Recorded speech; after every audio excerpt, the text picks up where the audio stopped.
ناظرین کرام، ہمارے یوٹیوب چینل طب یونانی اور آیوروید میں آپ کا خیر مقدم ہے۔ ناظرین کرام، یہ عام سی پائی جانے والی سبزی جو مشہور سبزی ہے، اس کا مشہور نام بینگن، ہندی میں بیکون، ملتانی عربی میں اسے بادنجان، سندھی میں وانگن، مراٹھی میں بانگے، گجراتی میں بینگنی، رینگنا، بنگالی میں بیکن، بونگ، انگریزی میں برنجل اور لاطینی میں میلونگنا کہتے ہیں۔ یہ ایک مشہور عام سبزی ترکاری ہے۔ ذائقہ پھیکا ہوتا ہے۔ اس کا پودا 2 سے 4 فٹ تک اونچا ہوتا ہے۔ پتے کانٹے والے، 3 سے 6 لمبے، کئی قسموں میں کانٹے نہیں بھی ہوتے ہیں۔ پھول کٹیری کے پھول جیسے، پھل 2 سے 10 انچ لمبے، گول، نیلے، کالے، سفیدی لیے ہوتے ہیں۔ یہ ہندوستان کی مشہور سبزی ہے جو ہر جگہ ملتی ہے۔ تازے پھل میں 77 سے 91% پانی،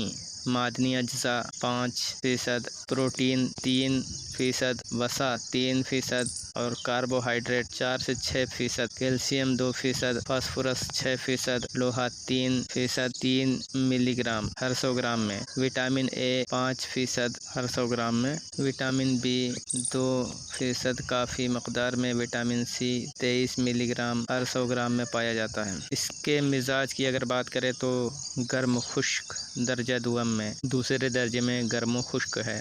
صحت مند شخص ایک بار میں 200 گرام تک بینگن کا ساگ یا بھرتا کھا سکتا ہے۔ عام شخص اس کا 50 سے 75 گرام تک بھرتا آسانی سے پچا سکتا ہے۔ پتوں کا رس 3 گرام سے 5 گرام، جڑ کے صفوف کی مقدار 5 سے 8 رہتی ہے۔ یہ امراض جگر میں مفید ہے، لیور کے لیے بہت ہی مفید ہے، گرم مزاج کو موافق نہیں آتا۔ ریاحی امراض، گٹھیا، لنگڑی کا درد جسے عرق النساء کہا جاتا ہے، کمر درد وغیرہ میں استعمال کرایا جاتا ہے۔ انگاروں پر بھنا ہوا بیگن ریاحی امراض کو دور کرتا ہے، یعنی گیس سے پیدا ہونے والی بیماریوں کو دور کرتا ہے۔ اس میں نمک، مسالہ و مناسب گھی ملا کر دینے سے یہ جلد ہضم ہو جاتا ہے۔ بیگن کو تیل ارنڈ یعنی کیسٹر آئل میں تل کر اس میں مناسب ہینگ و نمک پسا ہوا ملا کر استعمال کرائیں۔ یہ عارضہ ہمیشہ کے لیے دور ہو جائے گا، یعنی جو لنگڑی کا درد ہے جسے عرق النساء کا درد کہا جاتا ہے، اسے ہمیشہ کے لیے نجات مل جاتی ہے۔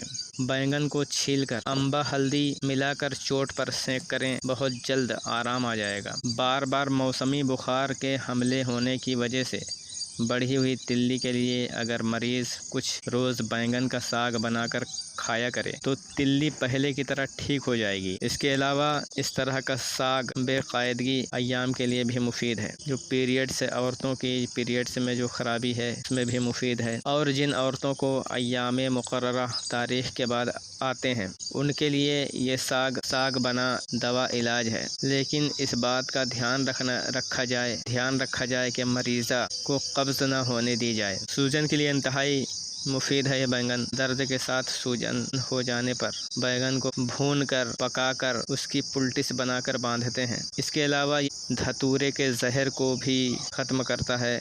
بیگن 200 گرام کو چاقو سے باریک باریک قطر کر 1 کلو پانی میں خوب مسل کر چھان لیں۔ ہر 4 گھنٹے کے بعد وقفہ سے 4 بار پلانے سے فائدہ ہو جاتا ہے۔ اگر کسی شخص نے کھا لیے ہوں تو اس کے زہر کو ختم کرنے کے لیے انتہائی لاجواب ہے۔